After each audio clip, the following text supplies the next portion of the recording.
में पढ़ाई कैसे करें, बच्चों के साथ पढ़ाई कैसे करें, क्या ये पॉसिबल है? सो फ्रेंड्स, आज मैं आपको बताऊंगी ये सारे क्वेश्चंस के आंसर।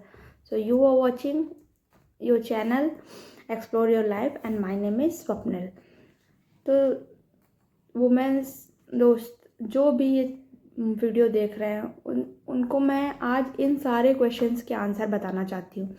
बहुत से लोग ये पूछते रहते हैं कि दीदी क्या ससुराल में पढ़ाई हो सकती है, क्या बच्चे फिर ससुराल में तो ठीक है, फिर बच्चे हो गए उसके बाद क्या पढ़ाई हो सकती है? तो हाँ दोस्तों, बिल्कुल हो सकती है, मैं भी करती हूँ। तो मैं आज आपको बताऊँगी कि कैसे अपने शेड्यूल को देखकर या कैसे आगे मैं वीडियो में बताऊँगी कि हम लोग पढ़ाई कर सकते हैं। तो दोस्तों, इस वीडियो को पूरा देखिएगा और ध्यान से समझने की कोशिश करिएगा जो भी बातें मैं बता रही हूँ।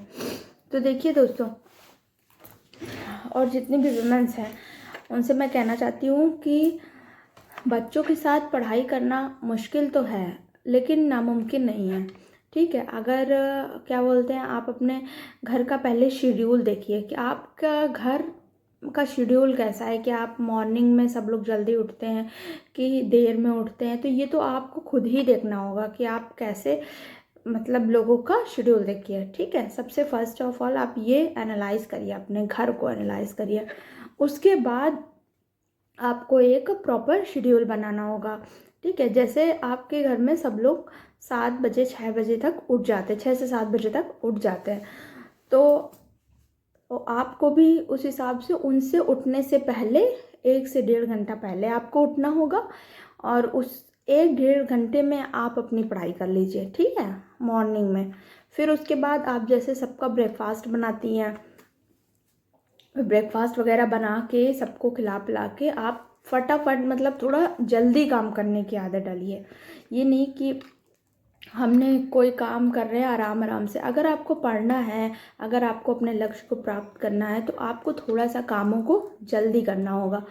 ठीक है, और आप 10 बजे तक, मैक्सिमम 10 बजे तक सारा काम निपटा दीजिए, ब्रेकफास्ट वगैरह। अगर आपका बच्चा छोटा है तो उसे नहलाना धुलाना, उसका काम करना, वो सब आप 10 बजे तक कर लीजिए। ठीक है, और फिर आप 10 से 10:30 तक पढ़ाई करने बैठ जाइए। 10:30 तक आप पढ़ाई करने बैठ जाइए। उसके बाद 10:30 से आप 12:30 बजे तक या फिर 12 बजे तक 1.5 घंटे की पढ़ाई कर सकती हैं। फिर उसके बाद आप खाना पीना, ये सब जो दूसरे काम हैं उनको कर लीजिए। ठीक है दोस्तों, तो अब मैं आगे बताऊंगी आगे का शेड्यूल।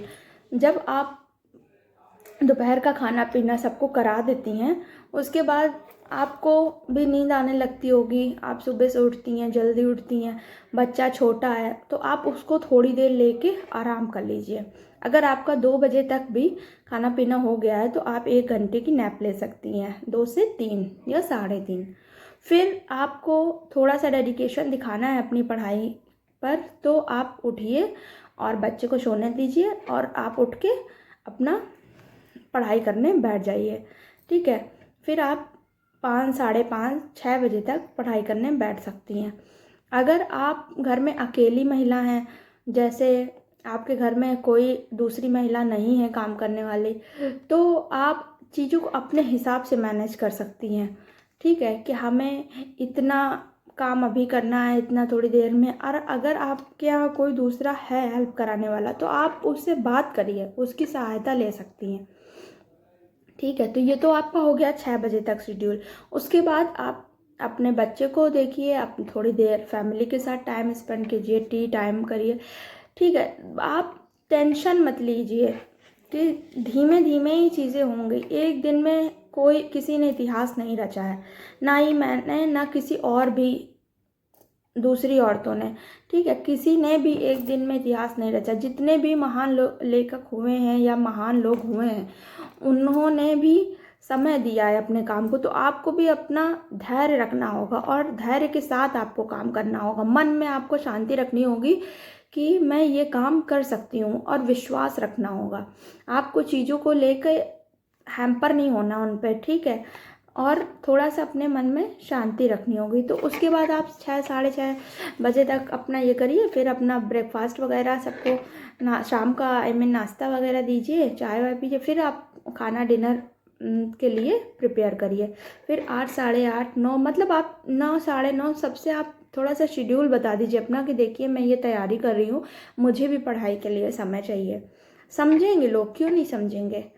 और अगर नहीं समझते हैं तो आप चीज़ों को अपने हिसाब से करिए कि आप हर काम के पीछे मत भागिए कि मुझे सारे काम खुद ही करने हैं। थोड़ा चीज़ों को छोड़ दीजिए, ठीक है। जो चीज़ें आपके हाथ में हैं उन्हें करिए, जो आपके हाथ में नहीं है उन पे अपना जोर मत डालिए। तो इस तरीके से 9 साढ़े 9 बजे, साढ़े 9 बजे तक आप अपना घर का काम रात का निपटा के और अपने बच्चे को लेके 10 साढ़े 10 तक उसको सुला दीजिए। फिर साढ़े 10 तक आप सुला के आधे घंटे आप पढ़ सकती हैं 11 बजे तक, और फिर आप सो जाइए। अगर आपको मॉर्निंग में जल्दी उठना है तो आपको 11 बजे तक हर हाल में सोना ही पड़ेगा, क्योंकि फिर हमारी भी बॉडी रेस्ट मांगती है। इसलिए आप 11 बजे तक सो जाइए, सुबह फिर आप 4 AM पे उठ जाइए। तो आपकी नींद भी कंप्लीट होगी, प्रॉपर शेड्यूल में भी रहेगा। और अगर आप मॉर्निंग में जल्दी उठना चाहती हैं तो इस शेड्यूल को फॉलो करिए, और अगर आप नाइट में पढ़ना चाहती हैं तो आप उधर 12-1 बजे तक पढ़ सकती हैं, और इधर 4 बजे ना उठकर आप 5:30-6 बजे उठ सकती हैं। ठीक है, ये तो हो गया जो बच्चे जिनके बच्चे छोटे हैं, जिनके बच्चे स्कूलिंग नहीं करते हैं उनके लिए। और जिनके बच्चे, अब मैं आपको बताऊंगी कि जिनके बच्चे स्कूलिंग करते हैं। तो दोस्तों वीडियो थोड़ा लंबा हो रहा है, लेकिन अगर आपको सीखना है तो वीडियो को पूरा देखिए। तो अब मैं आपको बताती हूँ जिनके बच्चे थोड़े से बड़े हैं, 3 साल 4 साल के हैं, जैसे मेरा ही बच्चा 4.5 साल का है, तो मैं कैसे प्रिपेयर करती हूँ। मैं क्या करती हूँ, सुबह थोड़ा सा जल्दी उठ जाती हूँ। वैसे मैं मॉर्निंग लर्नर नहीं हूँ, मॉर्निंग पर्सन नहीं हूँ, मुझे लेट नाइट पढ़ती हूँ, लेकिन मैं अपने घर के शेड्यूल को देख के, अगर मैं रात को पढ़ती हूँ तो मुझे उठ नहीं पाती हूँ मैं सुबह, इसलिए मैं क्या करती हूँ, रात को अवॉइड करती हूँ पढ़ना और सुबह उठ के पढ़ती हूँ। तो मैं सुबह 4:30-5 बजे तक, 4:30 बजे तक मैं उठ जाती हूँ। 4:30 से मैं 5:30 बजे तक स्टडी कर लेती हूँ। उसके बाद 5:30 बजे से मैं अपने बच्चे का और अपने ससुर जी का लंच वगैरह बना देती हूँ। अगर ससुर जी को जाना है तो उनके लिए बना दिया, अगर नहीं जाना तो अपने बच्चे का लंच वगैरह बना के प्रिपेयर कर दिया। उसको तैयार करना, उसको स्कूल में 6:45 पे भेज देती हूँ। फिर उसके बाद मैं घर के जो हाउस चोर्स होते हैं, झाड़ू पोछा, ये सब मैं बाद में करती हूँ। ये सब करने के बाद देन मैं 9:30 तक फ्री हो जाती हूँ। फिर मैं पढ़ाई करने बैठ जाती हूँ। फिर 11:30 तक मैं पढ़ाई करती हूँ। फिर मेरा बच्चा आ जाता है, उसको देखती हूँ, उसको डिनर, उसको लंच वगैरह कराती हूँ, अपने घर वालों को, अपनी फैमिली को लंच वगैरह देती हूँ। सब कुछ करके सारे काम निपटा के आफ्टर 2 PM मैं फिर से पढ़ाई करने बैठ जाती हूँ। 2 नहीं तो कभी कभी अगर मुझे नींद आ गई तो 3:30 भी बज जाता है, लेकिन वैसे मैं दोपहर में सोना अवॉइड करती हूँ। फिर उसके बाद मैं ये शेड्यूल फॉलो करती हूँ, और शाम को ब्रेकफास्ट, चाय वगैरह कभी कभी मेरी सासू माँ भी बना देती हैं तो वो कर देती है, नहीं करती, अगर नहीं तो मैं बना देती हूँ। तो इस तरीके से मैं अपना शेड्यूल फॉलो करती हूँ। तो थोड़ा सा छोटे बच्चों के साथ ज़्यादा मुश्किल होता है, क्योंकि उनका कोई सेट पैटर्न नहीं होता है उठने का, सोने का।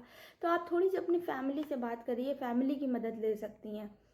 इस तरीके से आप ससुराल में पढ़ाई कर सकती हैं। सबसे मेन चीज़ है डेडिकेशन। आपके अंदर डेडिकेशन होना चाहिए पढ़ने का, कि मैं कितनी देर, मुझे पढ़ना है, मुझे कुछ करना है। ये डेडिकेशन अगर आपके अंदर है, आपके अंदर विल पावर है, तो आप अपने आप ही चीज़ों को मैनेज कर लेंगी। मैनेजमेंट बहुत बड़ी चीज़ होती है। मैनेजमेंट से इंसान बहुत कुछ मैनेज कर सकता है। जैसे मुझे देख लीजिए, मैंने यूट्यूब स्टार्ट कर दिया है, मैं यूट्यूब भी मैनेज करती हूँ, और अपनी पढ़ाई भी मैनेज करती हूँ, हाउस चोर्स भी मैनेज करती हूँ, घर के काम, और फिर मेरा बच्चा भी, उसकी भी पढ़ाई मुझे देखनी होती है। तो ये सब कर कैसे करती हूँ मैं। तो मैनेजमेंट स्किल्स आप में होनी चाहिए, ठीक है, अगर आपको कुछ चीज़ों को अच्छे से करना है। तो दोस्तों, फ्रेंड्स, जितनी भी वुमेन्स हैं उनसे मैं यही कहना चाहूँगी कि अगर आपको ये वीडियो अच्छा लगा हो तो लाइक करिए, सब्सक्राइब करिए। मैं आपको जेन्युइन फैक्ट बताऊंगी कि कैसे आप सब कुछ मैनेज कर सकती हैं। So guys, thank you guys, have a nice day, bye bye.